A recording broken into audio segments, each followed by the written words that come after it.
Assalamualaikum warahmatullahi wabarakatuh. Salam sejahtera untuk kita semua. Shalom, Om Swastiastu, Namo Buddhaya, Salam Kebajikan. Yang Mulia Ketua Pengadilan Tinggi Medan, Bapak Dr. Andes Haji Panusunan Harahap, Sarjana Hukum Magister Hukum. Yang Mulia Wakil Ketua Pengadilan Tinggi Medan, Bapak Dr. Herdi Agusten, Sarjana Hukum Magister Humaniora. Yang terhormat, Bapak Albert Monang Siringoringo, Sarjana Hukum Magister Hukum, Hakim Tinggi Pengadilan Tinggi Medan, selaku narasumber pada hari ini. Yang terhormat, Bapak Robert Simorangkir, Sarjana Hukum Magister Hukum, Hakim Tinggi Pengadilan Tinggi Medan, selaku moderator. Yang terhormat, Hakim Tinggi, Hakim Ad Hoc, dan Hakim Justisial Pengadilan Tinggi Medan. Yang kami hormati, pejabat struktural dan fungsional, serta aparatur sipil negara Pengadilan Tinggi Medan yang hadir di ruangan ini. Serta tak lupa yang kami hormati, para ketua dan wakil ketua pengadilan negeri, hakim tingkat pertama, pejabat struktural dan fungsional, serta aparatur peradilan sewilayah hukum Pengadilan Tinggi Medan yang saat ini menyaksikan secara daring melalui Zoom meeting. Puji serta syukur kita panjatkan kepada Tuhan Yang Maha Esa, karena atas berkat dan hidayahnya, kita masih diberikan kesempatan untuk berkumpul secara hybrid dalam kegiatan bimbingan teknis dan administrasi yudisial Pengadilan Tinggi Medan dan Pengadilan Negeri Sewilayah Hukum Pengadilan Tinggi Medan dengan topik Kekuatan Pembuktian Elektronik dalam Hukum Acara Perdata. Pada hari ini, Jumat 11 Agustus 2023, bertempat di ruang sidang cakra Pengadilan Tinggi Medan dan melalui Zoom meeting. Acara ini selain dapat diikuti secara luring maupun melalui Zoom meeting, juga akan ditayangkan melalui kanal YouTube Pengadilan Tinggi Medan. Baiklah, untuk mengawali rangkaian acara pada hari yang berbahagia ini, marilah kita menyanyikan lagu kebangsaan Indonesia Raya dan himne Mahkamah Agung Republik Indonesia. Bapak dan Ibu, kami persilahkan untuk berdiri.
Kita semua bangun Indonesia.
kasih Bapak dan Ibu, kami persilahkan duduk kembali. Sebagai pembuka acara, marilah bersama kita panjatkan doa kepada Tuhan Yang Maha Kuasa yang akan dipimpin oleh Bapak Andri Pramono Eskom MSI. Disilakan.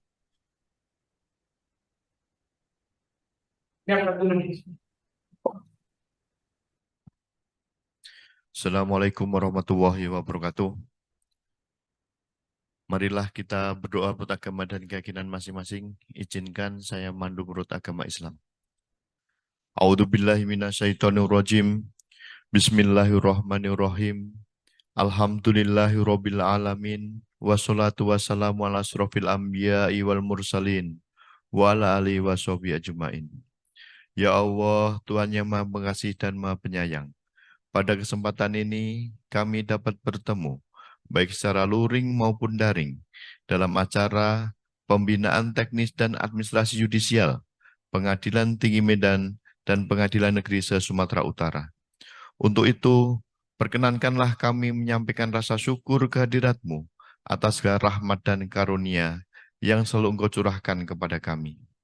Ya Allah, Tuhan yang Maha Kuasa, jadikanlah pertemuan ini sebagai pertemuan yang Engkau rahmati, dan berikanlah ampunan-Mu dari segala hilaf dan dosa. Ya Allah, Tuhan yang Maha Mengetahui, limpahkanlah kepada kami semua yang hadir ini kekuatan, kemudahan, dan keikhlasan, serta kecerdasan untuk dapat menyerap pengetahuan yang akan kami terima, dan berilah kami ilmu yang bermanfaat dan kefahaman yang luas selama mengikuti kegiatan ini. Ya Allah, ya Tuhan kami, sesungguhnya Engkaulah satu-satunya yang dapat membimbing kami dalam melaksanakan dan memantapkan tugas-tugas kami. Jadikanlah tiap-tiap pekerjaan dan pelaksanaan tugas kami sebagai nilai ibadah kami di hadapan-Mu. Ya Allah, Tuhan yang Maha Pengampun, ampunilah dosa-dosa kami, dosa orang tua kami, dosa para pemimpin kami, dan dosa para pendahulu kami. Tempatkanlah kami dan mereka semua ke dalam lindungan rahmat dan ampunan-Mu. Ya Allah, terimalah doa kami. Rabbana atina fid dunya hasanah wa fil akhirati hasanah wa qina adzabannar. Subhana rabbika rabbil izzati amma yasifun. Wassalamun ala mursalin walhamdulillahi rabbil alamin. Assalamualaikum warahmatullahi wabarakatuh.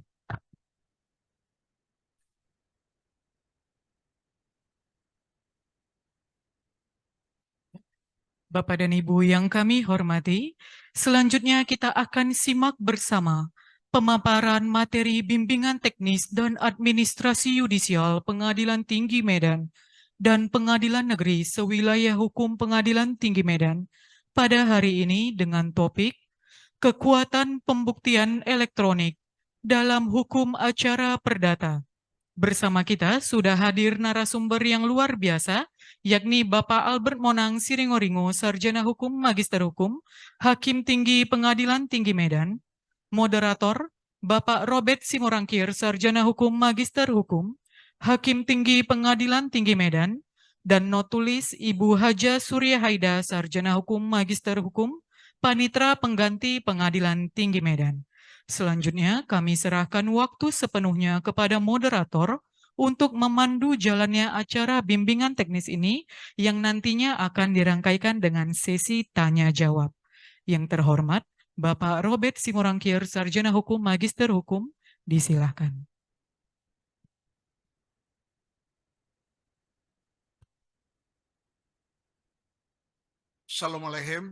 Assalamualaikum warahmatullahi wabarakatuh. Selamat sore, selamat siang menjelang sore. Salam sejahtera untuk kita semuanya. Yang kami hormati pertama-tama Bapak KPT Medan, Dr. Andus Haji Panusunan Harahap SHMH, yang barangkali ikut meliput acara hari ini.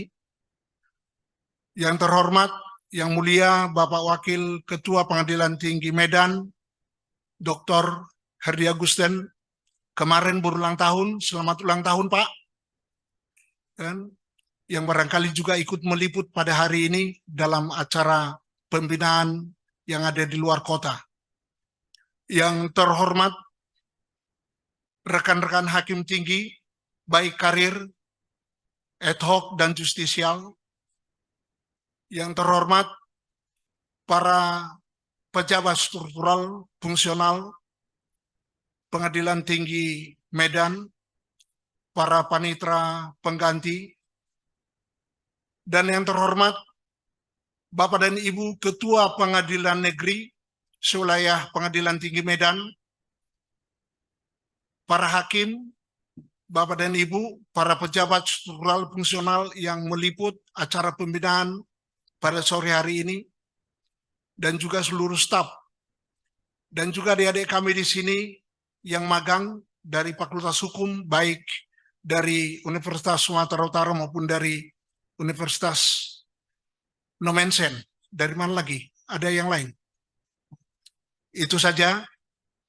Baik, selamat bergabung untuk meliput acara hari ini. Sebagaimana biasa, setiap hari Jumat kita adakan di sini acara pembinaan di dalam hal untuk menghijaukan kembali pengetahuan kita, dan memang sudah disusun Yang Mulia Pak KPT untuk mengisi pembinaan selama tahun ini, termasuk rekan-rekan yang akan pensiun pun ikut dapat bagian.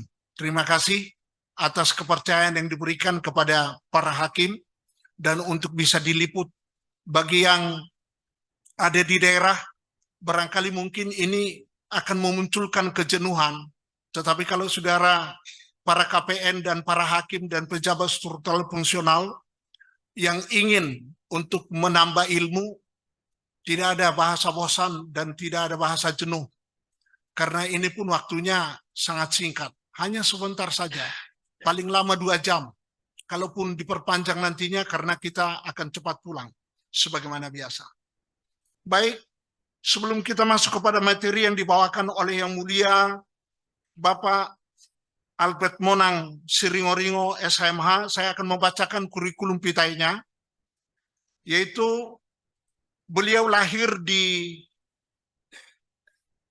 Medan pada 11 September 1958.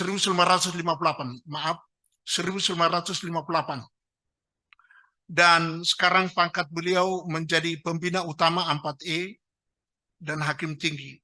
Agama Kristen Protestan, telah menikah dan anggota keluarga.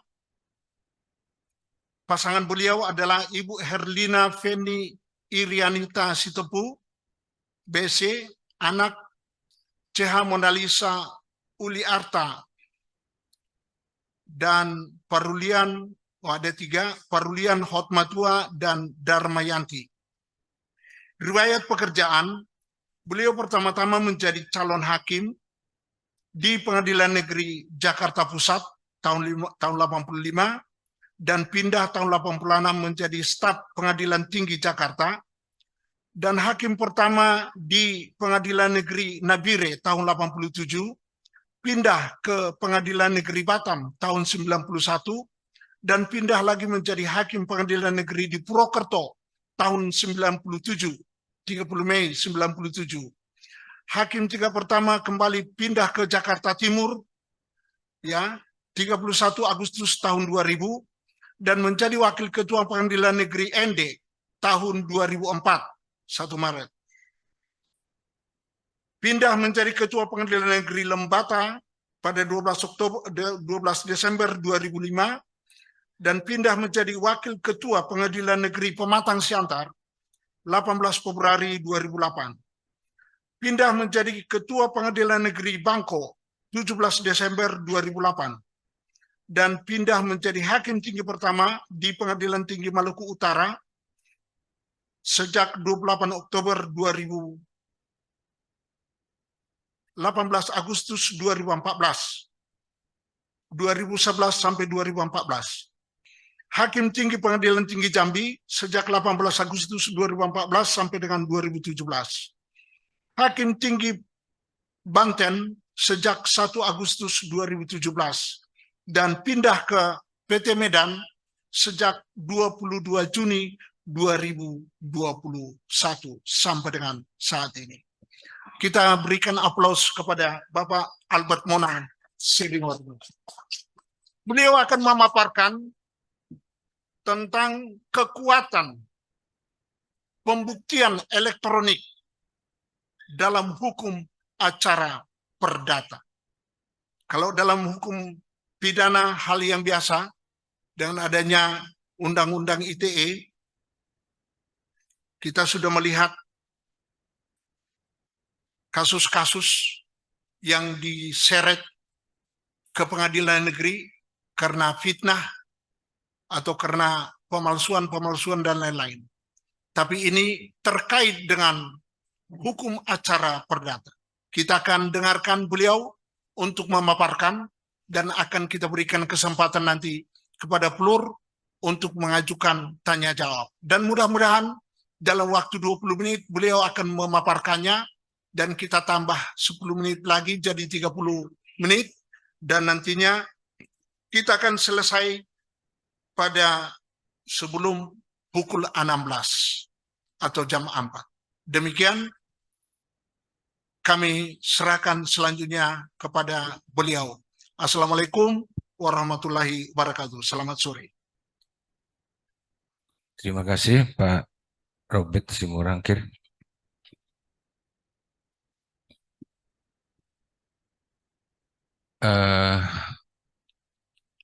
Assalamualaikum warahmatullahi wabarakatuh. Salam sejahtera untuk kita semua. Yang terhormat Bapak KPT, Bapak Dr. Panusunan Harahap, Sarjana Hukum, Magister Hukum.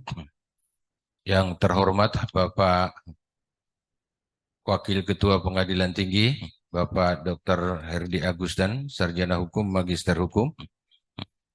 Yang terhormat Bapak-Bapak dan Ibu-Ibu Hakim Tinggi, baik yang karir, ad hoc maupun yang justisial, dan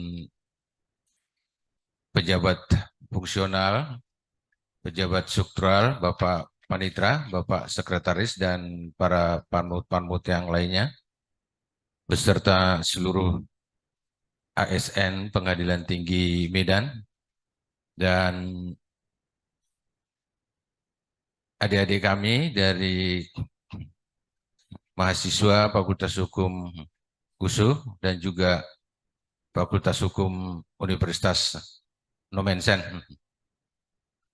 Yang terhormat Bapak-bapak dan Ibu-ibu Wakil Ketua dan Wakil Ketua Pengadilan Negeri Sewilayah Hukum Pengadilan Tinggi Medan, seluruh pejabat struktural dan juga pejabat fungsional di pengadilan negeri, seluruh pengadilan negeri yang berada di wilayah hukum Pengadilan Tinggi Medan, seluruh ASN dan seluruh peserta yang mengikuti acara ini, baik yang di luar jaringan melalui Zoom ataupun secara offline di Pengadilan Tinggi Medan.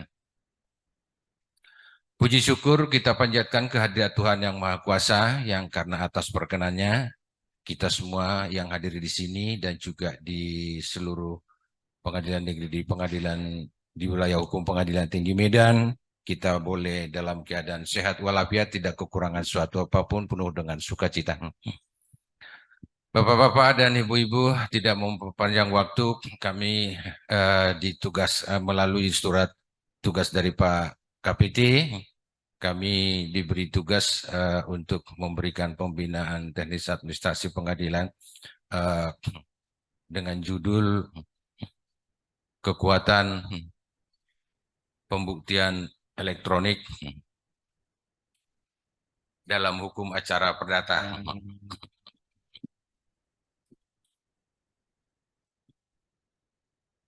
Sedikit barangkali kami awali bahwa seperti disampaikan oleh Pak moderator tadi, bahwa kita dewasa ini sudah hidup di dunia digital.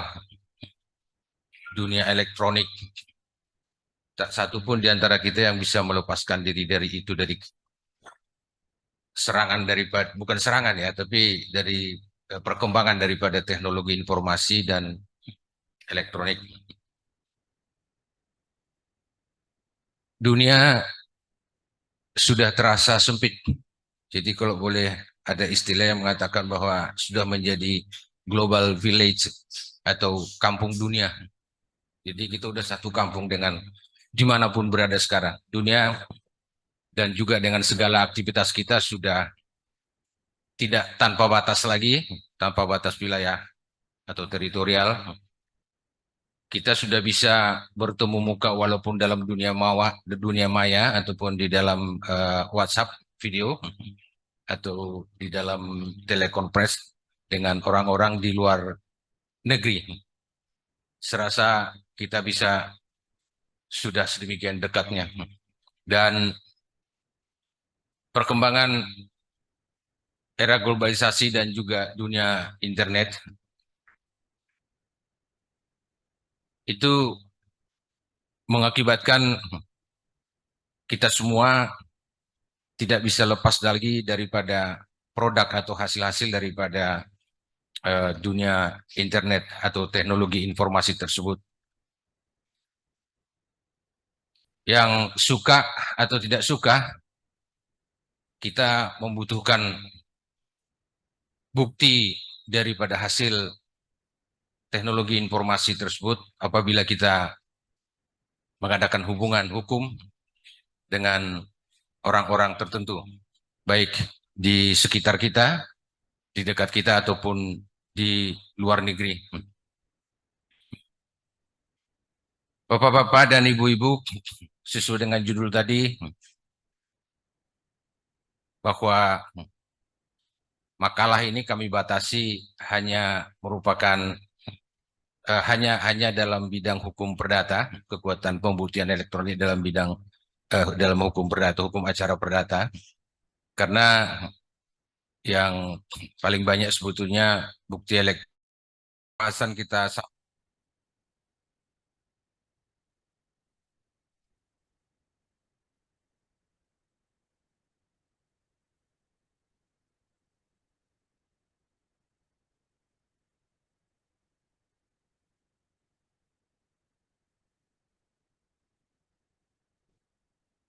putus-putus ya.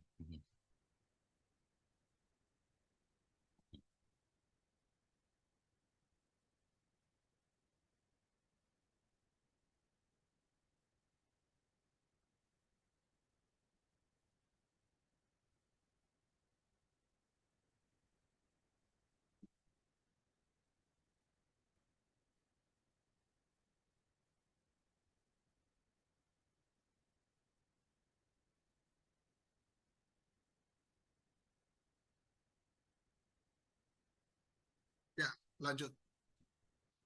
Ya.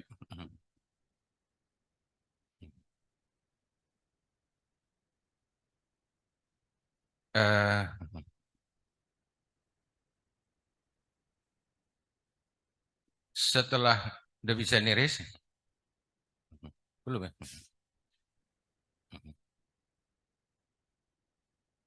Udah. Ya.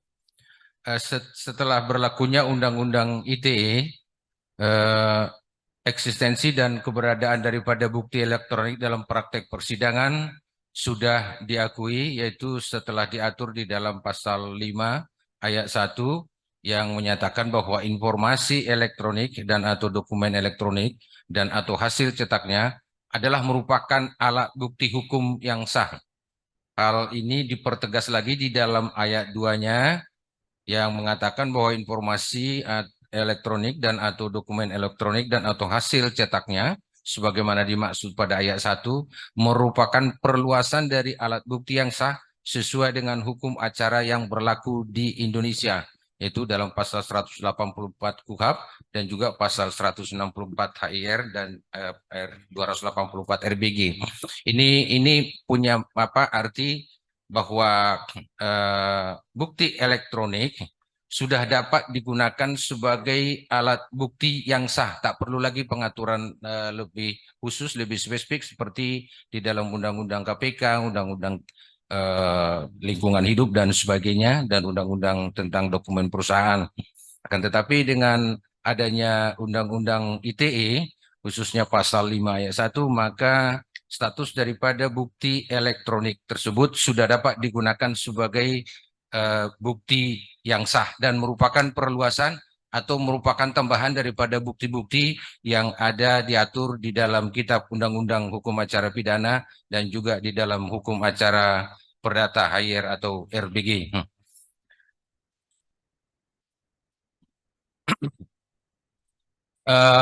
Lebih terang lagi di dalam penjelasan pasal 5 ayat 1-nya, yaitu dari Undang-Undang Nomor 19 Tahun 2016, ditegaskan bahwa keberadaan informasi elektronik dan atau dokumen elektronik ini adalah mengikat dan diakui sebagai alat bukti yang sah untuk memberikan kepastian hukum terhadap penyelenggara sistem elektronik dan juga transaksi elektronik, terutama dalam pembuktian dan hal yang berkaitan dengan perbuatan hukum yang dilakukan melalui sistem elektronik.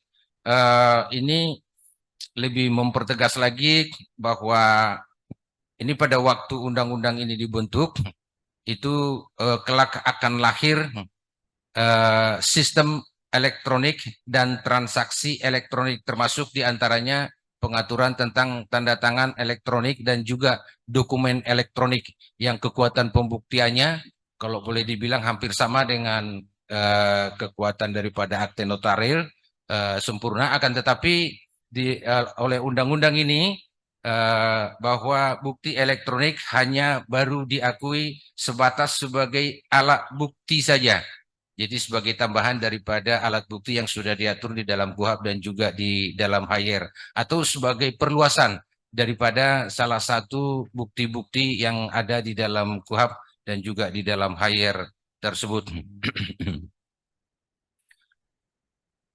Namun walaupun bukti elektronik ini sudah diatur secara tegas di dalam Undang-Undang ITE, akan tetapi untuk bisa dikatakan sebagai alat bukti di persidangan, maka bukti elektronik masih membutuhkan persyaratan khusus, yaitu persyaratan secara formil dan juga persyaratan secara material.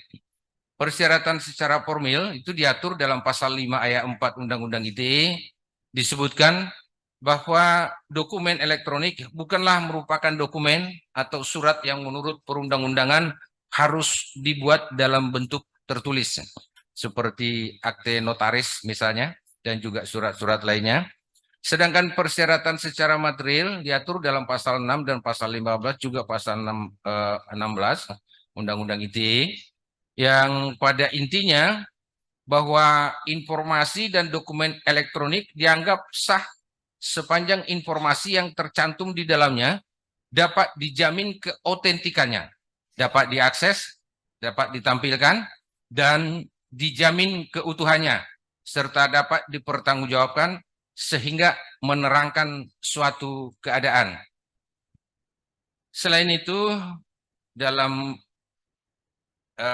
secara khusus dalam penyelenggaraan sertifikasi elektronik dan sistem elektronik serta transaksi elektronik, ini masalah penyelenggaraan sertifikasi elektronik ini diselenggarakan oleh Badan Sertifikasi Elektronik atau BSRE, dan juga Badan Sertifikasi dan Sandi Nasional sebagai lembaga pemerintah atau swasta yang diberikan kewenangan untuk mengelola dan menyelenggarakan tentang sertifikasi elektronik. Yang menjadi masalah di kita di pengadilan, terutama rekan-rekan hakim di pengadilan negeri barangkali, adalah bagaimana yang menjadi tata cara penyerahan bukti elektronik di persidangan, karena bukti-bukti elektronik ini kan masih banyak tersimpan di dalam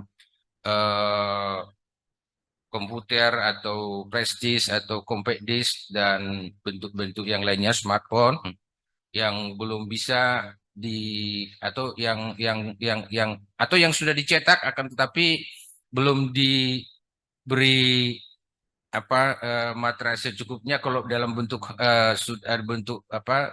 bentuk kertas atau manual itu belum diberi materai secukupnya atau dinasegelen sebagai bukti untuk di persidangan dan juga belum dicocokkan dengan aslinya. Dan mencocokkan dengan aslinya ini suatu hal yang sulit karena aslinya itu kan ada di dalam di dalam komputer ya, di dalam flash disk. Nah, untuk membuktikan ini, untuk membuka ini kepada pihak lawan di dalam persidangan, bagaimana, dan juga penyerahannya di dalam persidangan, apakah flash disknya yang diserahkan atau hasil cetaknya yang sudah dinasegelen atau bagaimana, itu beserta dengan pengelolaan atau penanganan bukti elektronik ini, tahapan-tahapan untuk pemeriksaannya, karena dibutuhkan pengetahuan tentang teknologi informasi ini, bagaimana mengelola bukti-bukti elektronik itu untuk dapat dinyatakan sebagai alat bukti yang sah. Karena hampir semua bukti elektronik itu sifatnya gampang diubah-ubah dan bisa diubah, bisa direkayasa, bisa kalau istilah elektronik ya Pak Chandra yang tahu nih ya. Jadi mengakibatkan bukti yang tadinya didapat sejak awal itu nanti diberikan di persidangan bisa menjadi berubah, dan setelah diberikan di persidangan nanti bukti itu juga masih bisa berubah. Itu kemungkinan seperti itu bisa saja terjadi. Oleh karena itu adalah menjadi tugas kita hakim-hakim, terutama rekan-rekan hakim di pengadilan negeri, untuk memeriksa keabsahan daripada bukti-bukti tersebut, dan juga untuk memperhatikan proses penyerahannya, dan juga untuk menyuguhkan itu kepada pihak lawan daripada ini hukum perdata ya, dalam hukum perdata karena diserahkan oleh para pihak kepada pihak lawannya untuk memenuhi asas keterbukaan di dalam pemeriksaan di dalam persidangan.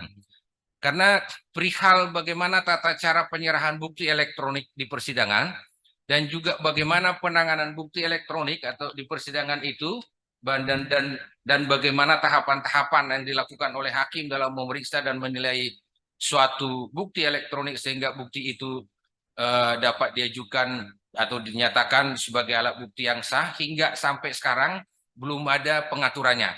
Jadi semua itu masih diserahkan sepenuhnya kepada masing-masing hakim yang menangani perkara tersebut dan yang menangani bukti elektronik tersebut. Kalau hakimnya mungkin tidak paham dengan bukti elektronik, dengan teknologi informasi, bisa saja dia akan menerima bukti elektronik itu tanpa suatu pemeriksaan terhadap keabsahannya, dan itu akan sangat merugikan pihak lawan. Walaupun sebetulnya masalah untuk membuktikan bahwa bukti elektronik itu adalah sesuatu yang asli dan yang sah, yang rigid, itu sepenuhnya sebetulnya diserahkan kepada para pihak untuk membuktikan atau untuk meyakinkan hakim bahwa memang bukti itu adalah asli. Akan tetapi tidak menutup kemungkinan, karena hakimlah yang akan mempertimbangkan itu kemudian, maka kepada hakimnya pun diberikan kewenangan apabila ya hakimnya tidak begitu paham tentang teknologi informasi, maka kepada hakimnya diberikan kewenangan untuk memanggil para ahli forensik digital untuk memberikan penjelasan terhadap bukti tersebut, apakah bukti itu merupakan suatu bukti yang asli dan apakah itu dapat diakses ke sumber awalnya, sumber awal daripada bukti elektronik itu. Karena bukti elektronik ini kan bisa saja diproduk atau dicetak dengan sedemikian banyaknya, bahkan dikirim-kirim ulang kemana-mana, sehingga bukti itu bukti yang sama, ya akan menjadi banyak similarnya atau hal yang hampir mirip-mirip dengan bukti itu di pihak yang lain. Dan bukti yang diperlihatkan di persidangan haruslah dijamin keutuhannya, keasliannya, dan juga tentang sumber awalnya atau aksesnya itu adalah yang asli dan yang dapat dipastikan bukan sesuatu yang dimanipulasi atau yang sesuatu yang dirubah-rubah. Jadi kepada rekan-rekan hakim diberikan kepada kita hakim diberikan keleluasaan ya sampai sekarang karena penafsiran terhadap bukti sah ini masih hanya sebatas sebagai pengakuan di dalam daftar bukti-bukti dalam hukum acara. Jadi memang secara resmi itu sudah bukti yang sah. Akan tetapi apakah bukti elektronik itu punya kedudukan atau punya kualitas sebagai bukti yang sah dan bukti yang dapat dipertimbangkan, itu masih diperlukan kearifan daripada rekan-rekan hakim yang sebetulnya meminta dan mengupayakan supaya para pihak itu sebetulnya membuktikan itu ya untuk bisa menarasikan atau juga memberikan keterangan dan juga memberikan penjelasan perihal bukti elektronik itu adalah sesuatu yang asli dan dapat dijamin ya originalitasnya, dapat dijamin originalitasnya.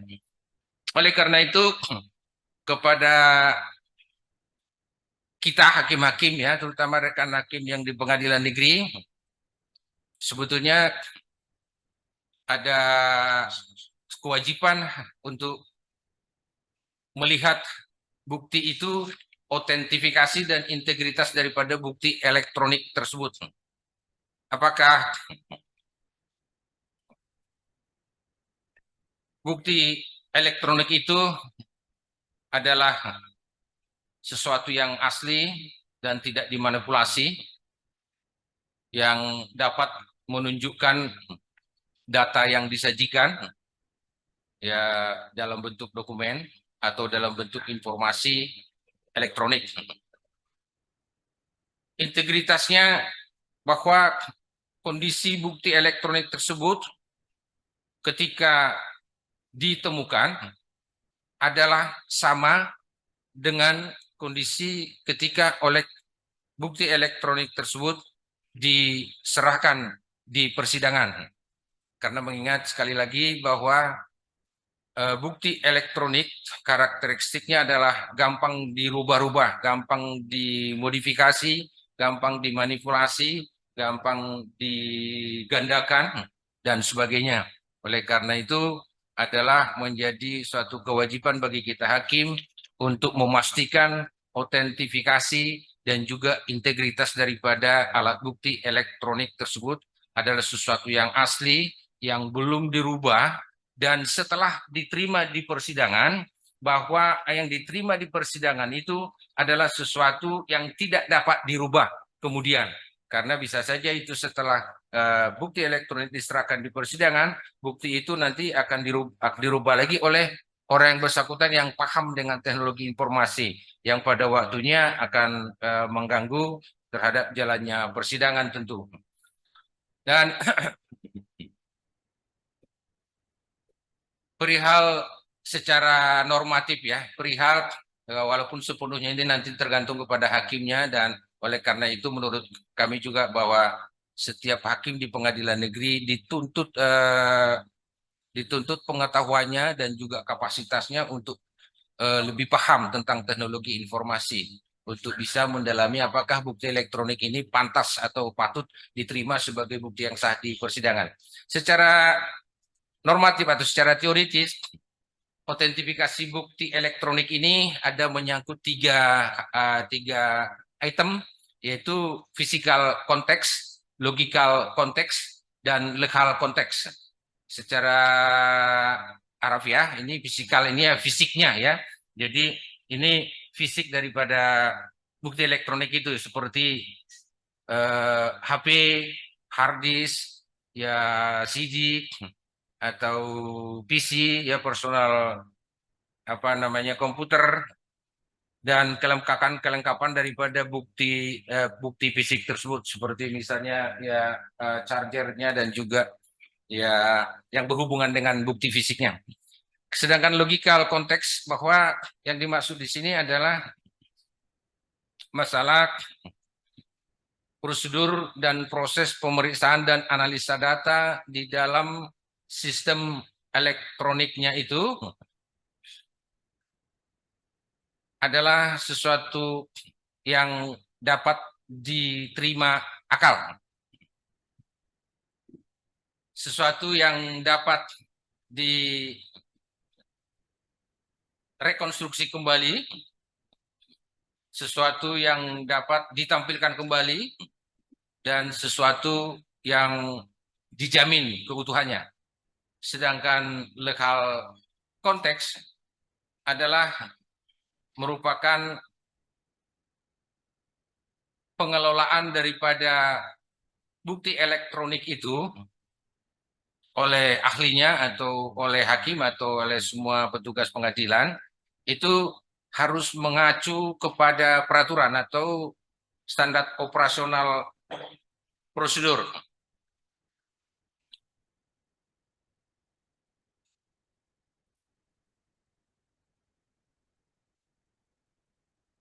Kemudian secara khusus dalam menilai autentifikasi bukti elektronik dalam proses persidangan, ada beberapa kriteria yang harus diperhatikan oleh hakim. Antara lain yang disebut dengan admissible, yaitu diperkenankan atau diakui oleh undang-undang untuk dipakai sebagai bukti, sebagai alat bukti, atau dengan kata lain harus ada pengaturan yang tegas terhadap bukti elektronik yang dijadikan sebagai alat bukti di persidangan. Yang kedua, reliable, yaitu alat bukti tersebut dapat dipercaya keabsahannya. Necessity, yakni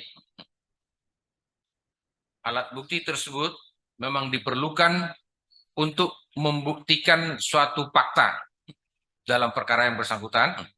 Dan relevansi. Relevansinya yaitu bahwa alat bukti yang diajukan di persidangan tersebut mempunyai kaitan dengan fakta yang dibuktikan atau berkaitan dengan perkara. Selanjutnya ini karena betapa memang susahnya ya untuk mengelola bukti elektronik itu dan menjamin keasliannya dan juga keutuhannya, maka secara teoritis ada 4 prinsip dasar dalam menangani bukti elektronik agar bukti tersebut menjadi sah dan untuk diajukan di pengadilan. Maka hakim harus ya secara lebih serius untuk memperhatikan 4 prinsip. Antara lain adalah prinsip menjaga integritas data.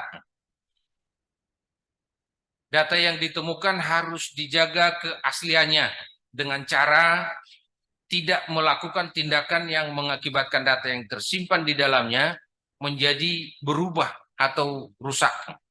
Jadi betapa rentannya sebetulnya bukti elektronik ini, maka ya kita rekan-rekan hakim di pengadilan negeri khususnya, karena yang pertama untuk menerima ini dan yang menjaga prinsip-prinsip ini yang pertama sekali, karena sudah diproses banding dan juga diproses kasasi, bukti ini nanti sudah ada pengesahannya dari pengadilan negeri. Dan kita sebagai hakim tinggi dan Mahkamah Agung barangkali hanya menerima apa yang sudah dilakukan oleh rekan-rekan di pengadilan negeri. Oleh karena itu, rekan-rekan di pengadilan negeri dituntut untuk memperhatikan prinsip-prinsip dan juga teori-teori atau batasan-batasan yang sudah disampaikan tadi. Yang kedua adalah prinsip personel yang kompeten. Personel yang kompeten itu lebih pada orang yang mengelola data itu adalah orang yang betul-betul yang berkompeten, yang terlatih dan mampu memberikan penjelasan atas setiap keputusan yang dibuat dalam proses identifikasi, pengamanan, dan juga pengumpulan bukti elektronik tersebut. Kami sampaikan ya bahwa sebetulnya ini prinsip-prinsip ini memang lebih pada untuk penanganan bukti elektronik dalam perkara pidana atau dalam perkara-perkara lainnya.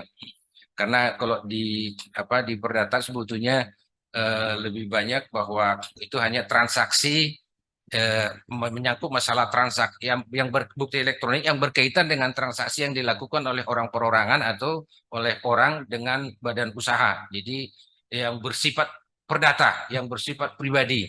Jadi bukti-bukti elektroniknya sebenarnya tidak sebegitu kompleksnya. Yang lebih kompleks itu sebetulnya di dalam perkara pidana dan juga dalam perkara-perkara lainnya. Kami teruskan, yaitu prinsip yang ketiga adalah prinsip audit trail atau istilah teknisnya dikenal dengan chain of custody. Ini adalah merupakan berita acara daripada setiap tindakan yang dilakukan terhadap bukti elektronik tersebut harus dicatatkan di dalam sebuah berita acara yang menjelaskan tentang perubahan-perubahan atau tindakan-tindakan yang dilakukan terhadap bukti elektronik tersebut. Ini disebut dengan istilahnya COC atau Chain of Custody. Dan prinsip yang keempat adalah prinsip kepatuhan hukum. Personil yang bertanggung jawab terhadap penanganan kasus terkait pengumpulan data, akuisisi, dan pemeriksaan serta analisis bukti elektronik tersebut harus dapat memastikan bahwa proses yang berlangsung sesuai dengan hukum yang berlaku.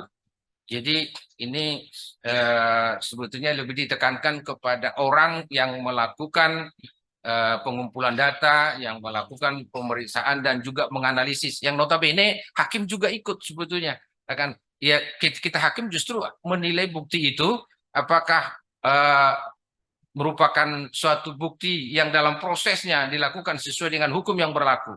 Dan hukum yang berlaku ini hukum apa saja yang menyangkut bukti elektronik, dan untuk itu ya sudah tentu ya dibutuhkan pengetahuan daripada setiap orang yang melakukan pengelolaan ini, pengetahuan baik terhadap bukti elektroniknya ya dan perangkat-perangkatnya, dan juga pengetahuan terhadap hukum yang menyangkut masalah masalah bukti elektronik tersebut.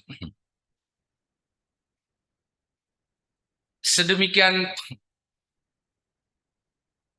uniknya dan peliknya bukti elektronik ini untuk bisa dan untuk dapat diserahkan di pengadilan dan untuk bisa diterima menjadi bukti yang sah, dan juga nanti hakimnya di dalam menilai, menganalisis apakah bukti elektronik itu dapat dijadikan bukti atau dijadikan bukti tersendiri atau bukti yang merupakan tambahan atau bukti dalam bentuk petunjuk. Itu membuat bahwa para hakim ya, para hakim-hakim kita di seluruh Indonesia itu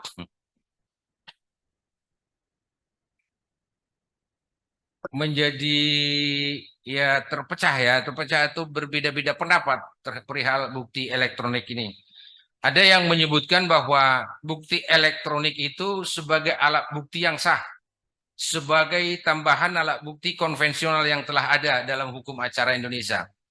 Sudah sah dan disebut sebagai tambahan. Dan ada juga yang rekan-rekan hakim yang mengatakan bahwa bukti elektronik sebagai bukti pendamping yang harus didukung dengan alat bukti lain untuk menambah keyakinan hakim. Artinya bahwa bukti elektronik itu belum bisa diterima sebagai salah satu jenis alat bukti di dalam Kitab Undang-Undang Hukum Acara. Dan itu bukti elektronik hanya bisa ditempatkan sebagai pendamping atau sebagai alat bukti petunjuk yang didukung dengan alat bukti yang lainnya. Dan ada juga rekan-rekan hakim yang berpendapat bahwa bukti elektronik adalah masuk sebagai alat bukti surat bila dapat di-download dan kemudian dicetak. Nah, terhadap hal ini juga masalah bukti yang bisa di-download dan dicetak, itu kapan dicetaknya, dan kemudian apakah yang dicetak itu sama dengan aslinya, dan kemudian cetakan itu apakah diperlukan dinasegelen terlebih dahulu, baru diserahkan di depan hakim di persidangan, ataukah itu bukti dicetak di depan persidangan atau di depan hakim. Ini menjadi problema yang pelik terhadap bukti elektronik ini. Dan itu pendapat hakim yang ketiga. Pendapat hakim yang keempat, bahwa bukti elektronik adalah termasuk sebagai persangkaan. Misalnya email atau pemberitaan di media online. Apabila diakui, dan didukung oleh dua alat bukti yang lain. Jadi tidak ada istilah apabila sesuatu email atau pemberitaan di media online itu kalau sudah diakui yang bersangkutan, maka itu menjadi suatu fakta yang terbukti. Karena kalau di dalam hukum perdata mungkin itu ya bisa terjadi, tapi kalau dalam hukum pidana pengakuan daripada seseorang terhadap bukti email atau pemberitaan di media online tidaklah secara otomatis menjadikan fakta itu atau apa yang ditulis di dalam email itu sebagai suatu fakta. Kalau di dalam hukum perdata barangkali memang pengakuan daripada pihak lawan terhadap dalil daripada penggugat itu akan membuat bahwa apa yang didalilkan tersebut diterima sebagai suatu fakta atau sebagai suatu kebenaran. Selanjutnya pendapat yang kelima daripada rekan-rekan hakim di seluruh Indonesia dari yang ini disimpulkan daripada berbagai putusan adalah bukti elektronik sebagai alat bukti tidak dapat berdiri sendiri, harus didukung alat bukti yang lain. Kebetulan asas ini termasuk asas yang umum bahwa memang satu fakta harus dibuktikan minimal dua alat bukti. Jadi walaupun bukti elektronik sudah diakui sebagai suatu bukti yang sah di dalam hukum acara, baik perdata maupun pidana, namun bukti elektronik ini setelah memenuhi persyaratan-persyaratan yang tadi kami sampaikan, itu masih didudukkan sebagai bukti yang harus didukung dengan alat bukti yang lain. Karena ada kemungkinan bukti elektronik dalam bentuk cetakannya yang sudah disesuaikan atau sudah dilegalisasi oleh berbagai orang, ada kemungkinan itu digunakan sebagai bukti di persidangan. Nanti oleh hakim ada yang menggunakan itu sebagai suatu bukti yang sempurna untuk menunjukkan bahwa peristiwa itu telah terjadi. Bapak-bapak dan ibu-ibu rekan hakim pengadilan negeri di seluruh wilayah pengadilan tinggi Medan, dari penjelasan kami tersebut di atas tadi, kami menyimpulkan bahwa kedudukan atau eksistensi daripada dokumen elektronik sudah diakui sebagai alat bukti yang sah di persidangan sesuai dengan Undang-Undang ITE dan Undang-Undang Dokumen Perusahaan. Namun sebagai bagian dari hukum acara, dokumen elektronik belum memiliki pengaturan tata cara penyerahannya di persidangan dan tata cara memperlihatkannya kepada pihak lawan, dan juga tata cara untuk mengelola bukti elektronik tersebut. Apakah dibebankan kepada para pihak yang mengajukan, ini dalam perkara perdata ya, yang mengajukan bukti elektronik tersebut, ataukah ini semata-mata kewajiban daripada hakim untuk memastikan bahwa bukti elektronik tersebut patut diterima sebagai bukti yang sah dan bukti yang asli dan bukan sesuatu bukti yang dimanipulasi atau dirubah-rubah. Yang ketiga, sebagai kesimpulan kami, tata cara penyerahan dan memperlihatkan dokumen elektronik di persidangan ini dapat dijawab melalui pengembangan dalam praktek seperti yang kami sampaikan di awal-awalnya tadi. Namun untuk memberikan kepastian hukum, ini lebih pada pendapat kami sebetulnya, maka perlu diatur dalam hukum acara perdata dan disusun dalam disusun dalam peraturan Mahkamah Agung agar rekan-rekan hakim dapat mempedomani baik undang-undang hukum acaranya ataupun peraturan Mahkamah Agungnya dalam hal menilai bukti elektronik yang diajukan di persidangan. Terakhir, bahwa kekuatan pembuktian elektronik sebagai alat bukti yang sah dapat digunakan sebagai tambahan, di samping sebagai tambahan alat bukti konvensional yang telah ada dalam hukum acara di Indonesia, juga dapat digunakan sebagai bukti pendamping atau perluasan yang harus didukung dengan alat bukti lain untuk menambah keyakinan hakim. Ya, karena walaupun di dalam hukum perdata keyakinan hakim bukan sesuatu yang mutlak, akan tetapi ya kepada kita hakim dalam memberikan putusan yang adil dan juga yang benar, juga diperlukan adanya keyakinan hakim. Jadi tidak semata-mata hanya bersifat formal. Demikian kira-kira paparan kami terhadap kekuatan pembuktian daripada bukti elektronik dalam hukum acara perdata. Untuk selanjutnya nanti kita kembangkan dalam sesi tanya jawab. Sekian dan terima kasih.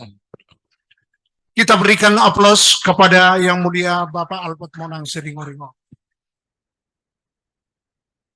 Baiklah, demikianlah paparan pembinaan pada saat ini. Sebelum kita memberikan waktu untuk tanya jawab, kami berikan beberapa kesimpulan bahwa yang pertama,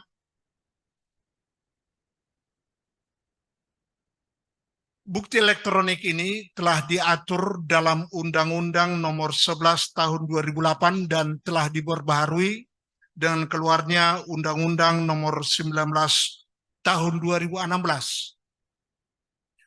Dan ada syarat formal maupun syarat materialnya. Dan alat-alat bukti elektronik ini di perkara pidana ini sangat banyak dan menurut dapat diadopsi dan dapat diterapkan di perdata. Seperti halnya disebutkan tadi, menyangkut perangkat komputer, laptop, notebook, tablet, telepon genggam, flash disk, floppy disk, hard disk, CD dan DVD, router, kamera video, CCTV, kamera digital, perekam digital, musik, dan video player. Alat bukti di dalam KUH Perdata itu ada 5, yaitu surat atau tulisan, saksi, persangkaan, pengakuan, dan sumpah. Dan ini menjadi tambahan bukti elektronik ini.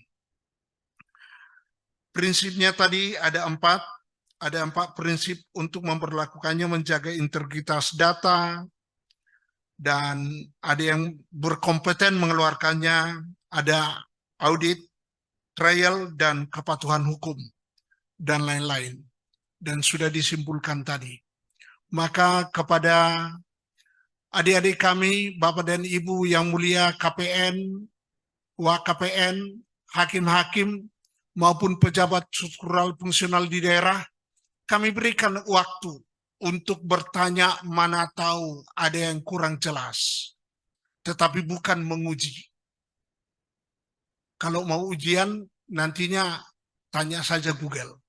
Saya tambahkan, memang perkembangan dari alat digital sekarang yang disebut dengan kecerdasan buatan, artificial intelligence, telah dapat merubah, menambah, dan mengurangi beberapa produk-produk yang dimuat di dalam berbagai alat elektronik ini.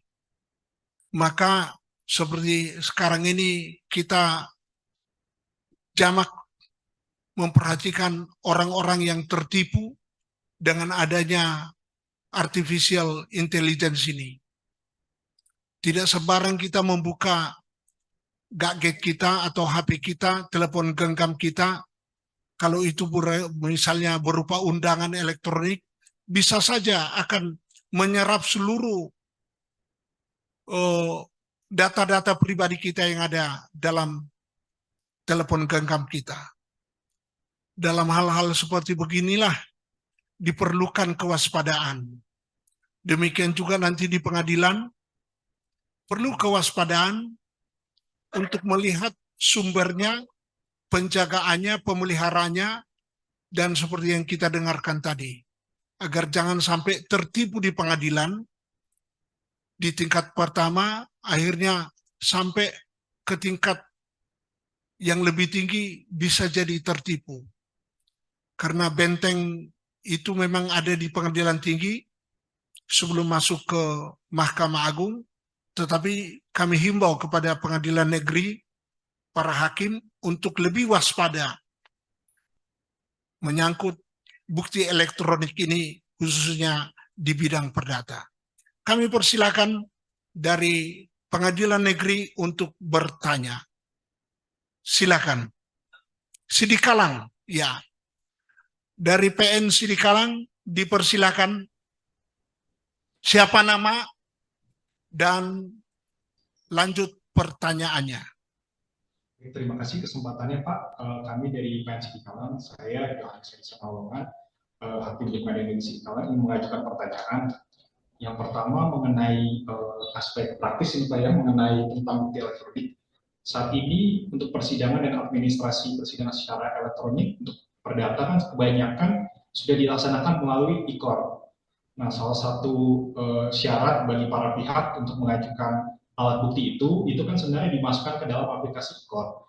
Nah, jika kita mengacu ke Undang-Undang ITE, agak lambat dulu dikit pertanyaannya, jangan buru-buru dulu, Komandan. Ya, baik, terima kasih Pak kesempatannya. Saya ingin menanyakan saat ini untuk pengajuan bukti perkara perdata sudah dilaksanakan melalui aplikasi e-court. Nah, dalam e-court itu para pihak mengunggah dokumen bukti elektroniknya.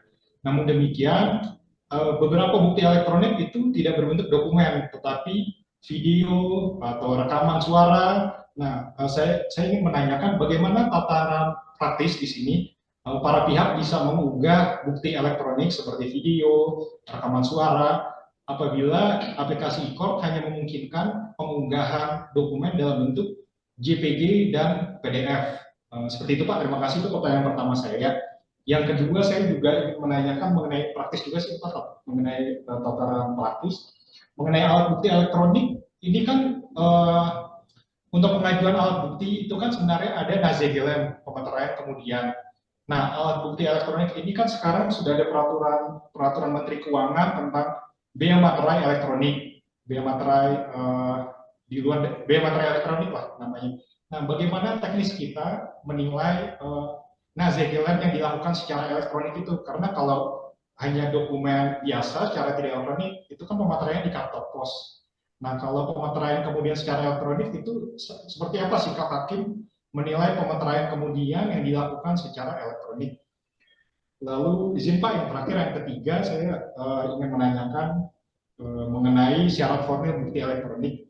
Ini banyak terjadi juga di beberapa perkara di sini mengenai siapakah yang menilai keautentikan alat bukti elektronik itu sendiri.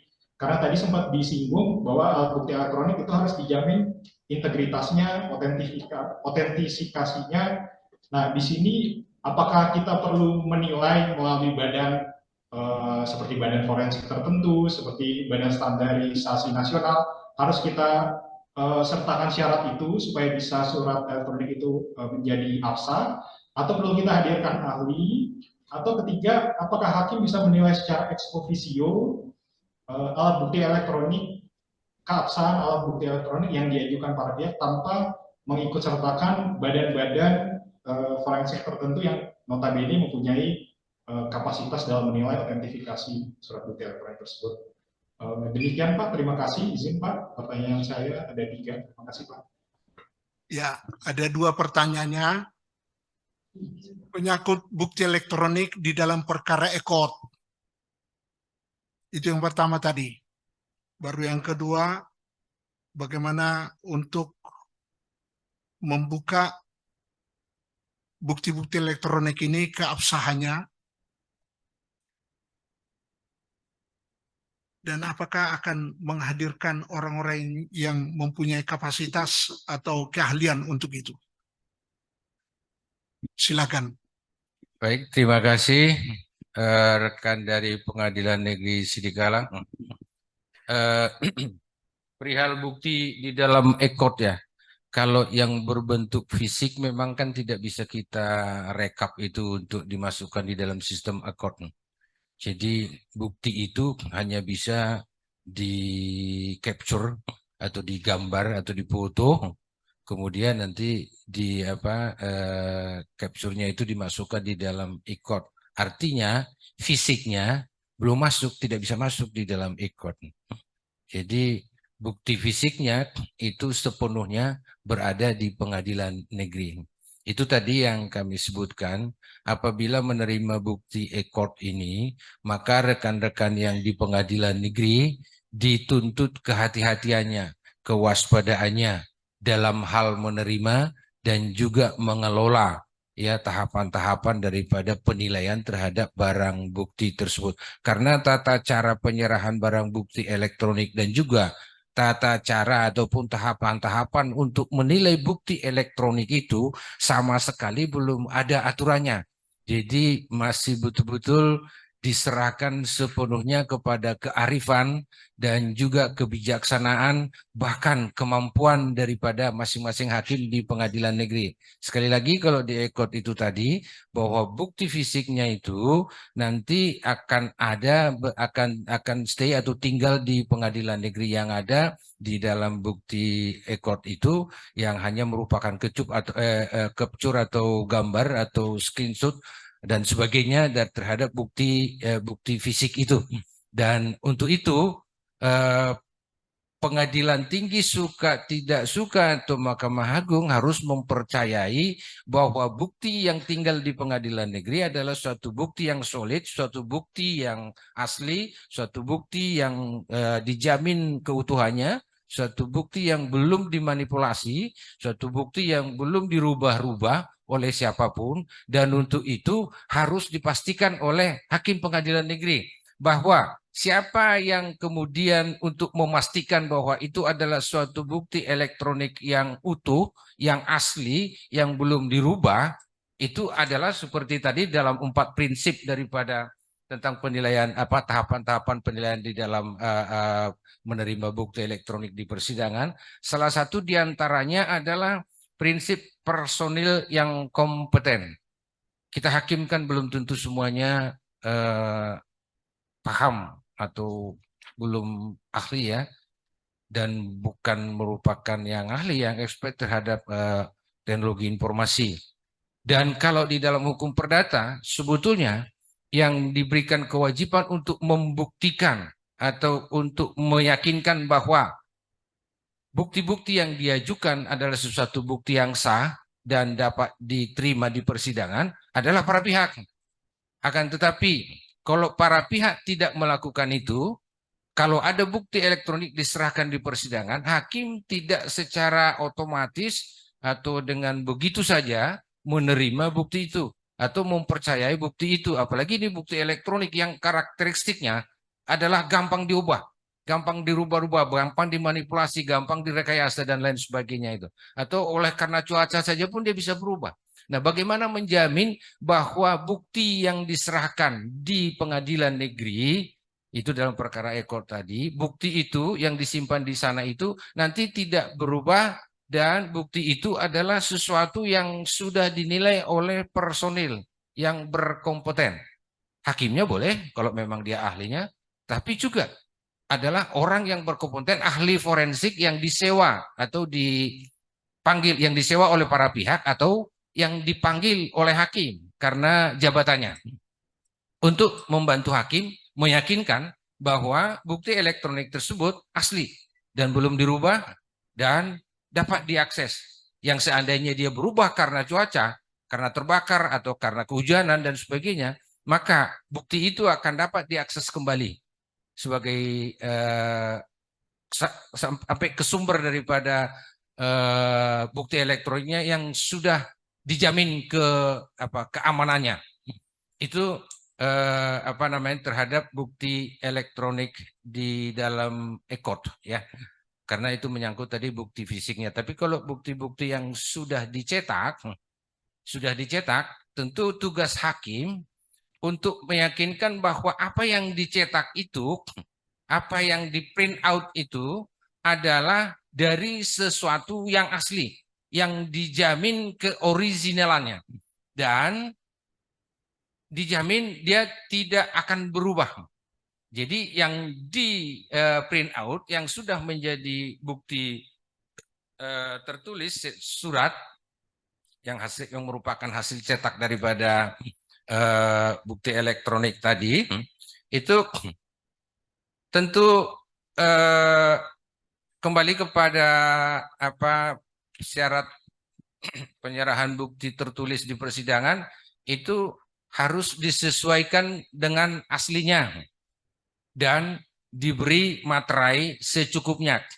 Ini juga masih masih masih banyak, bukan perdebatan ya, tapi masih berbeda pendapat ya.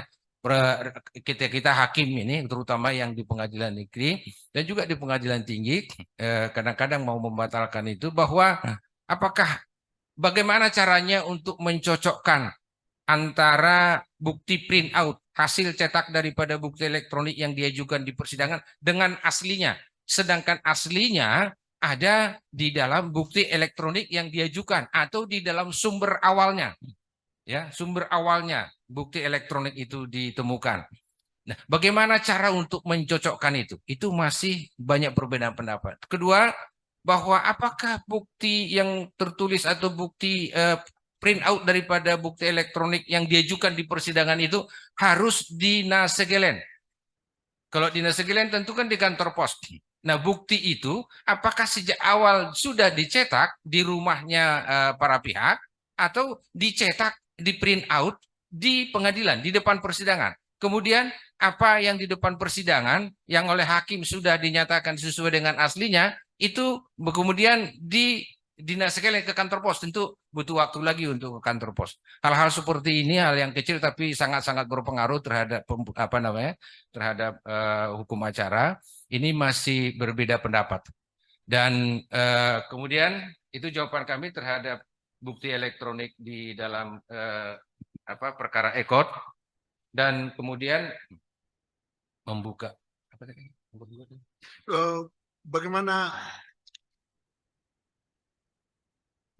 yang kedua tadi, tolong penjagaan dari ala-ala bukti untuk membuka bukti elektronik ini di persidangan, bagaimana? Nah, apakah menghadirkan itu orang-orang yang berkompeten? Itu tadi ya, bahwa memang bagi kita hakim-hakim yang terutama rekan-rekan di pengadilan negeri itu sepertinya di zaman sekarang ini dituntut ya suka tidak suka harus menjadi orang yang ahli dalam teknologi informasi ini, dalam hal untuk meyakinkan dirinya bahwa dirinya tidak akan salah nanti mengambil mengambil keputusan karena didasarkan pada suatu pertimbangan, didasarkan pada suatu bukti yang dia tidak yakini gitu, atau bahkan dia salah memahami terhadap bukti itu. Jadi perihal siapa yang berhak membuka itu tadi dalam prinsip tadi itu adalah orang yang berkompeten. Di samping berkompeten adalah itu harus memenuhi asas kepatuhan ya. Kepatuhan terhadap aturan-aturan SOP dan juga perundang-undangan. Orang yang berkompeten itu adalah orang yang berijazah, yang sudah terlatih, yang expert atau ahli di bidangnya, di bidang teknologi informasi. Kalau kita hakim kan belum bisa dikualifikasi sebagai orang yang expert, walaupun kita ya agak-agak tahulah dengan teknologi informasi penggunaannya. Akan tetapi bagaimana perangkat keras daripada teknologi informasi itu, bagaimana mekanismenya, proses kerjanya, kita sama sekali tidak paham akan itu. Dan untuk itulah para pihak yang mengajukan bukti itu harusnya berkewajiban untuk menarasikan, untuk menjelaskan, untuk menggambarkan bahwa memang bukti yang diserahkan di persidangan itu adalah sesuatu yang asli dan sesuatu yang belum dirubah-rubah ya, atau sesuatu yang belum berubah karena faktor eksternal, faktor udara luar atau dan faktor air dan sebagainya. Dan kalau para pihak tidak bersedia untuk membuktikan itu, sebetulnya secara hukum ya hakimnya sudah bisa mengatakan bahwa bukti itu ditolak. Akan tetapi dalam rangka mencari kebenaran dan juga kebenaran dan dalam rangka kita untuk mempertimbangkan bisa memberikan putusan yang adil, maka hakim juga secara in ex officio diberikan kewenangan untuk memanggil ahli, ya, memanggil ahli. Ini kriteria ahli juga yang seperti apa sebetulnya masih banyak perbedaan pendapat. Akan tetapi hampir semua kita meyakini bahwa yang ahli adalah orang yang mengetahui banyak hal atau segala sesuatu menyangkut bidangnya, profesinya. Jadi orang yang profesional, orang yang betul-betul mengetahui dan bisa menjelaskan perihal itu. Jadi yang bisa membuka itu adalah orang yang expert, orang yang profesional. Orang profesionalnya ini boleh diajukan oleh para pihak yang mengajukan itu, yang mengajukan bukti elektronik itu, atau juga bisa oleh hakimnya karena kewenangannya, karena karena keperluan hakimnya untuk membantu memberikan narasi atau penjelasan atau deskripsi terhadap bukti elektronik tersebut. Kira-kira begitu. Ada Ya. ada atau barangkali Apa kurang jelas lagi? Kurang jelas lagi. Masih ada? Lanjut. Ya. Silakan Ibu Elita. Iya, ini ada rekan kita, Ibu Elita. Baik Pak, terima kasih. Tadi memang sudah dijelaskan, sudah sangat jelas mengenai bukti elektronik yang terdiri dari dokumen elektronik maupun informasi elektronik. Jadi kita tidak berbicara mengenai barang bukti elektronik, yaitu tempat di mana dokumen elektronik tersebut disimpan seperti HP, maupun CCTV, kamera CCTV. Nah, saya hanya ingin menambahkan sedikit Pak mengenai aspek keaslian dari bukti elektronik ini. Jadi kita ini berbicara di ranah hukum perdata. Jadi dalam ranah hukum perdata, kalau kita berbicara mengenai keaslian barang bukti, suatu alat bukti, itu kita mengacu ke pasal 301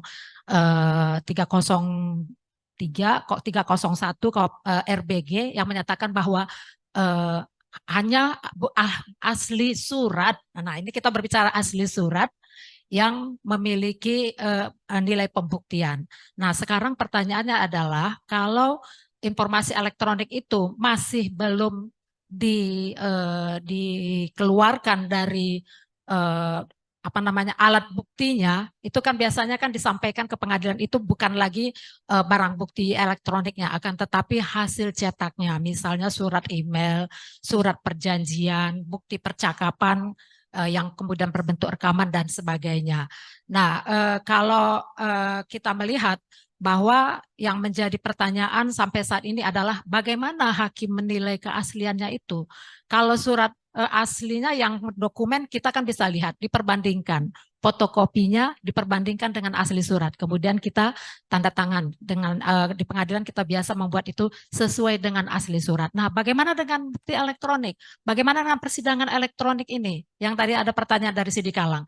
Nah, sebagai perbandingan, hakim itu memang seperti kata Bapak tadi memiliki kewenangan untuk menilai. Ya, betul itu. Memang tidak ada diatur sampai saat ini bahwa hakim sendiri berwenang menilai keabsahan atau keaslian dari hasil cetak dari bukti elektronik tersebut. Nah, di dalam peraturan Komisi Persaingan Usaha nomor 1 tahun 2019 itu kepada komisi sudah diberi kewenangan. Jadi tidak dipermasalahkan lagi pertanyaannya. Nah, masalahnya sekarang kalau para pihak membantah keabsahannya, nah ini baru timbul pekerjaan kita. Apakah ini asli apa tidak? Pihak mengatakan tidak asli. Tadi Bapak sudah jelaskan bahwa itu kalau memang tidak asli, siapa yang memiliki kewajiban untuk membuktikan keasliannya? Tentunya yang mengajukan bukti elektronik. Nah, tadi dibahas juga mengenai siapa sih yang memiliki kewenangan. Nah, sebagai informasi Bapak, ini sudah ada keluar ya Peraturan Kementerian Komunikasi dan Informasi nomor 7 2016 tentang administrasi penyidikan tindak pidana di bidang informasi dan itu di bidang hukum pidana. Nah, kemudian disebutkan di situ bahwa yang berwenang menilai, nah ini saya kira apakah ini juga berlaku keabsahannya nanti untuk dipakai di perkara perdata, ini nanti diserahkan kepada hakimnya. Yang berwenang menilai adalah dilakukan oleh ahli forensik sistem elektronik atau APSE. Ya. Ini peraturan pelaksanaannya itu diatur di surat edaran Kementerian Kominfo nomor 4 tahun 2019 tentang panduan identifikasi, koleksi, akuisisi, dan preservasi bukti digital yang mulai berlaku tanggal 5 April 2019. Jadi di dalam kalau kita baca surat edaran tersebut, di situ dibuat lampiran terjemahan dari SNI, ISO /AIEC 270713 yang merupakan ISO yang dipakai di seluruh dunia untuk menilai keabsahan dari bukti elektronik itu. Kemudian pertanyaan berikutnya adalah, jadi siapa yang dimaksud dengan orang ahli di bidangnya tersebut? Nah, ini juga sudah ada peraturannya, ini bisa kita lihat siapa saja yang memiliki kompetensi untuk menilai keabsahan dari bukti elektronik itu. Ini ditemui di Keputusan Menteri Ketenagakerjaan nomor 47 tahun 2002 yang mengatur siapa saja yang memiliki kompetensi kerja di bidang keahlian digital forensik, sub bidang penanganan pertama bukti elektronik. Ini hanya sekedar tambahan saja Bapak supaya memang kita sampai saat ini tidak ada ketentuan apakah hakim boleh menilai keabsahannya, ya? Apakah hakim boleh menilai keasliannya? Nah, kalau di KPPU Komisi Persaingan Usaha sudah boleh, itu ada perkomnya. Kalau di KUH Perdata, kalau menurut saya tadi sependapat dengan Bapak, hakim itu berwenang menilai karena itu kalau hasil cetaknya kan kita bisa menilai, ya. Tapi kalau sudah dibantah keasliannya bahwa ini hasil cetaknya ini tidak benar demikian, tapi sudah dimanipulasi sedemikian rupa, ini harus melibatkan pemeriksaan digital forensik. Demikian hanya sekedar tambahan Pak. Terima kasih. Terima kasih Bu. Ya, demikianlah begitu jelasnya semakin bertambah pengetahuan kita tentang bukti elektronik ini, itu berupa dokumen atau hasil cetak atau bukti percakapan yang diambil dari alat-alat bukti bentuk apanya tadi kan fisiknya tadi, dan itulah nantinya untuk mengetahui keaslian dan kepalsuannya itu ada Undang-Undang nomor 7 tahun berapa tadi Bu? Apa yang pertama tadi nomor 7 tahun? Ya, peraturan Pak. Peraturan. Jadi peraturan Kementerian Komunikasi dan Informasi Menko nomor 7 tahun 2016 2016. tentang administrasi penyidikan tindak pidana di bidang informasi dan transaksi elektronik. Oh, ya. Sebenarnya ini lingkupnya ini kejahatan ITE, Pak. Ya, yang ada itu kejahatan ITE, kemudian itu dituangkan di surat edaran Kementerian Komunikasi dan Informasi nomor 4 tahun 2019 tentang panduan identifikasi, koleksi, akuisisi, dan preservasi bukti digital. Jadi kalau di bidang informasi dan teknologi, ITE itu memang sudah cukup lebih maju mereka ini, Pak. Tapi kalau di bidang perdata, sepertinya memang sampai saat ini belum tersentuh ya. Padahal kita kan sekarang kan sudah dengan adanya persidangan secara elektronik, sebenarnya semua dokumen yang diunggah itu adalah merupakan bagian dari bukti elektronik, yaitu dokumen elektronik maupun informasi elektronik. SIPP kita itu kan isinya itu kan informasi elektronik semua. Apakah itu benar atau tidak, atau ada manipulasi dari adminnya? Nah, inilah sudah melibatkan keterlibatan dari digital forensik tersebut. Sedangkan untuk mengenai klasifikasinya, Pak, klasifikasi siapa pihak yang memiliki kompetensi untuk menjadi digital forensik itu sudah diatur di Keputusan Menteri Ketenagakerjaan nomor 47 tahun 2022. Maaf Bapak, ini saya bisa sampaikan ini karena kebetulan ini ada paper saya nanti untuk disampaikan di Diklat Persaingan Usaha. Jadi memang ini disentuh sedikit. Terima kasih. Terima kasih banyak Ibu. Ya, Ibu Elita Rasginting, SH LLM, yang sudah memberikan tambahan materi untuk tambahan dari pembinaan ini. Baik, kami masih memberikan kesempatan kepada teman-teman atau Bapak dan Ibu dari PN yang mau mengajukan pertanyaan. Dipersilakan. Masih ada, Chandra? Tidak ada. Baik, tidak ada dari PN. Dipersilakan kepada Yang Mulia para teman hakim tinggi, baik karir maupun ad hoc maupun justisial yang mau bertanya. Saya jadi teringat dan sering kita temukan ketika kita membuka HP kita itu, rupanya itu adalah kepalsuan karena bibirnya sudah diganti, bukan lagi bibir manusia, bukan lagi itu bibirnya bibir manusia, tetapi wajahnya sudah wajah dari binatang buas atau apalah, dan bisa berbicara, kan?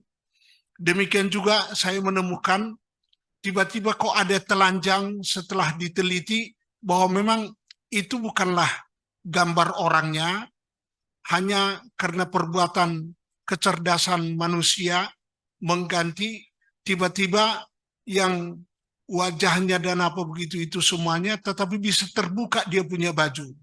Walaupun itu baju anak-anak, bukan baju mama-mama. Begitulah kecerdasan manusia sekarang merubah, dan kita juga tidak tahu sampai kemana ini nanti kepalsuan-kepalsuan ini muncul. Dan untuk mengalahkan keaslian-keaslian yang ada di hadapan kita, tantangan untuk para hakim maupun kepada penegak hukum, kepolisian maupun kejaksaan itu semakin tinggi. Jadi tidak cukup payung hukum regulasi yang dibuat oleh pemerintah atau oleh kementerian yang berkepentingan. Baik, apakah ada pertanyaan dari teman-teman? Silakan, Pak Dr. Longser. Ya, silakan, ada tambahan ilmu. Terima kasih Pak Moderator. Kita hanya mengusulkan aja kepada rekan-rekan di PN. Memang ini kita di dua situasi ya.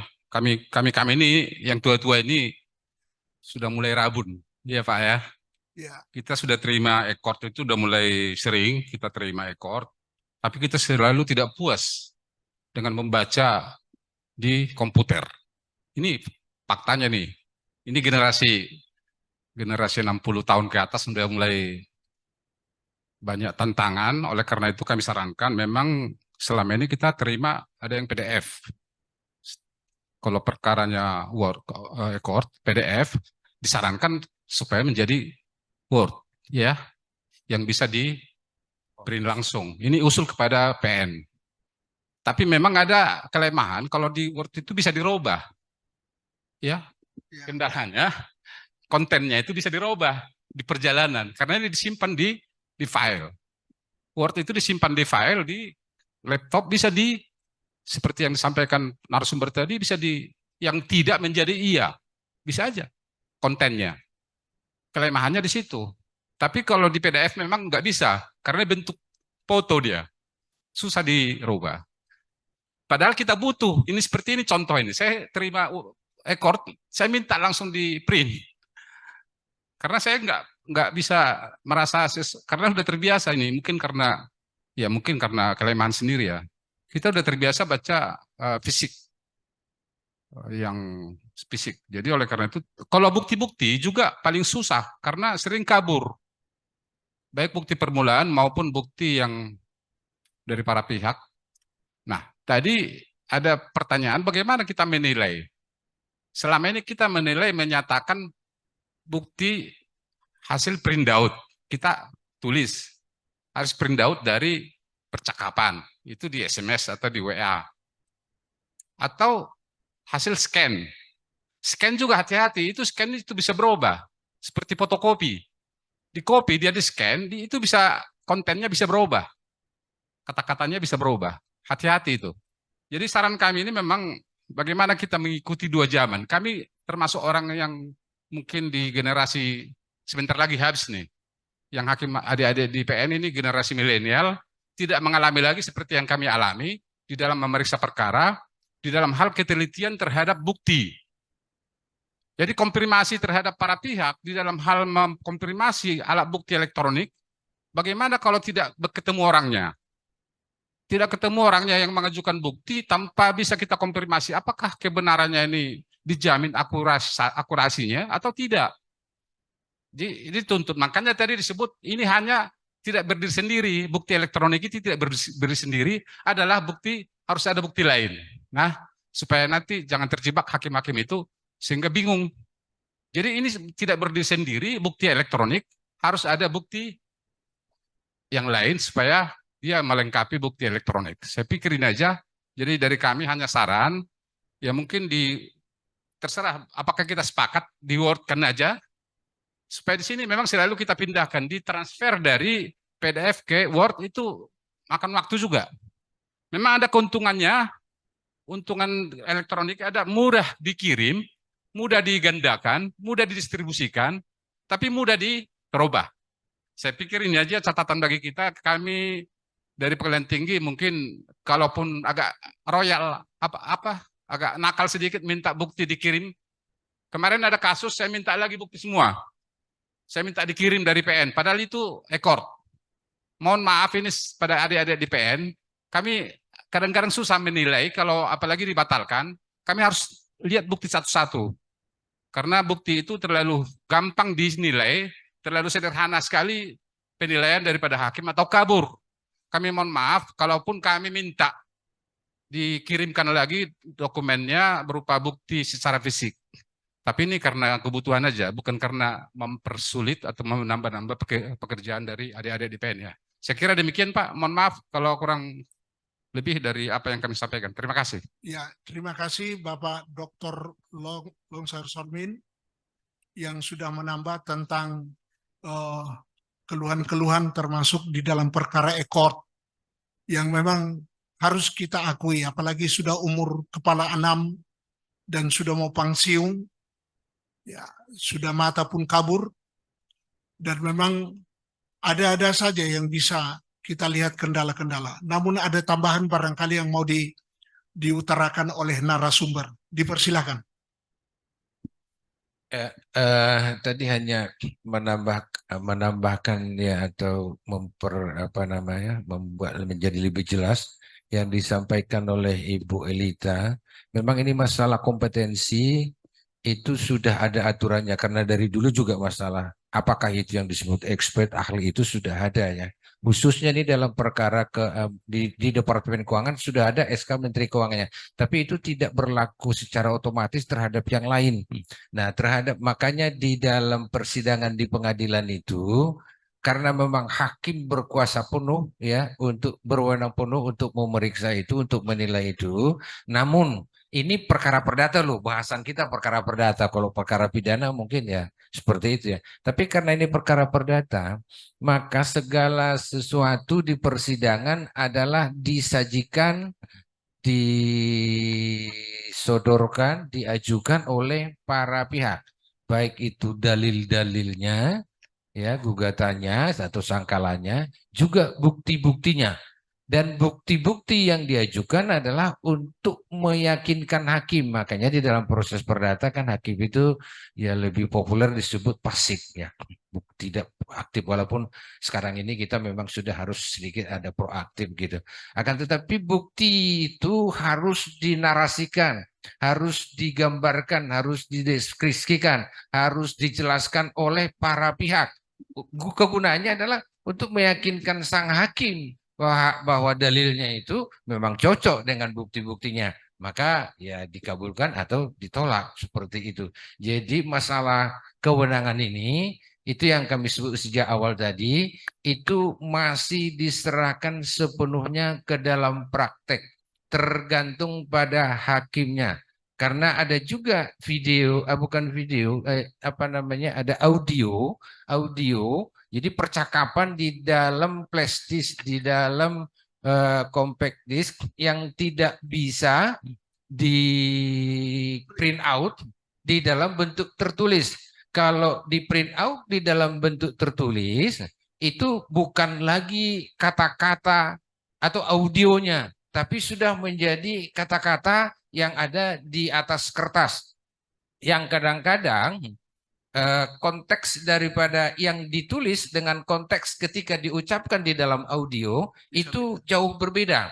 Nah, oleh karena itu apabila si yang bersangkutan oleh pihak berperkara tidak mampu menghadirkan ahli digital forensik, karena itu ya mungkin agak sedikit mahal untuk menghadirkan di persidangan dan kemudian membayarnya, karena yang berperkara mungkin tidak punya uang, maka adalah kewenangan hakim untuk menilai itu apakah asli, apakah memang dapat dipercaya sumbernya, karena tadi seperti itu flash disk itu bisa saja merupakan penggandaan daripada sumber aslinya, katakanlah dari telepon atau dari pembicaraan ya, dan apa sumber aslinya gitu. Jadi sudah merupakan penggandaan. Jadi siapa yang bisa menjamin bahwa itu asli?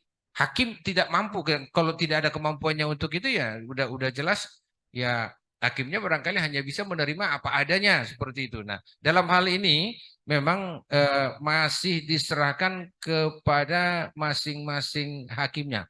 Apakah hakimnya mau menerima itu sebagai bukti elektronik, sudah dianggap yang sesuatu yang asli dan dapat dipercaya masalah originalitasnya, keasliannya, dan belum merupakan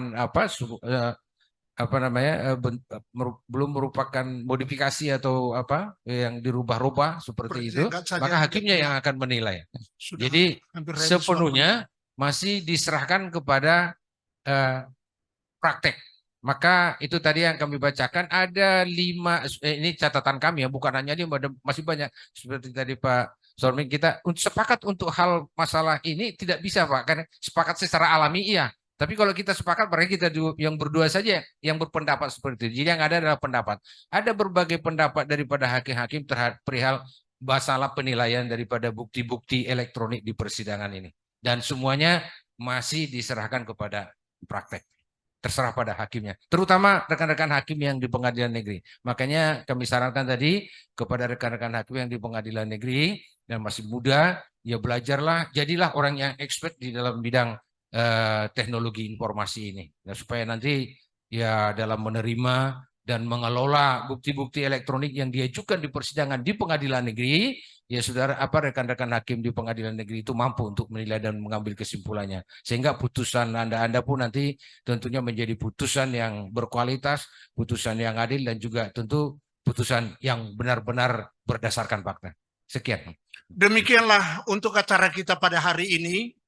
Kalau ada pertanyaan dari rekan-rekan adik-adik kami yang ada di pengadilan negeri, dipersilakan bisa mengirim secara WA dan kami akan berusaha untuk menjawabnya. Dan kita akan menyudahi acara kita pada hari ini.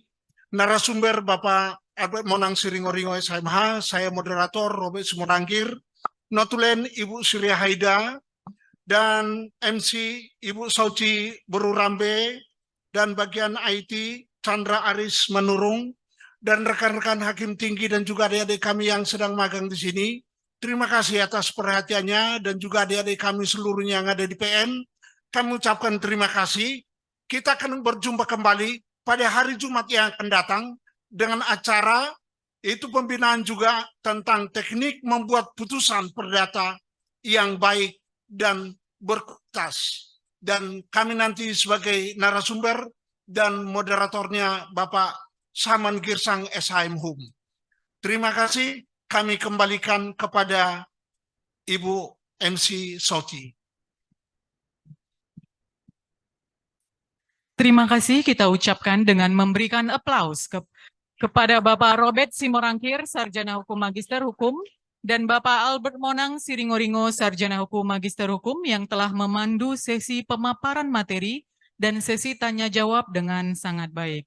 Baik Bapak dan Ibu yang kami hormati, marilah bersama kita menyanyikan lagu Bagimu Negeri sebagai tanda ditutupnya acara pada hari ini. Bapak dan Ibu kami persilahkan untuk berdiri.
Terima kasih Bapak Ibu, kami persilakan duduk kembali. Tidak terasa kita sudah berada di penghujung acara. Kami sampaikan terima kasih yang sebesar-besarnya atas kehadiran Bapak dan Ibu. Mudah-mudahan acara ini nantinya menambah kompetensi bagi kita semua. Saya Sauci selaku pembawa acara pamit undur diri. Sampai jumpa pada kesempatan berikutnya. Terima kasih. Assalamualaikum warahmatullahi wabarakatuh. Selamat sore.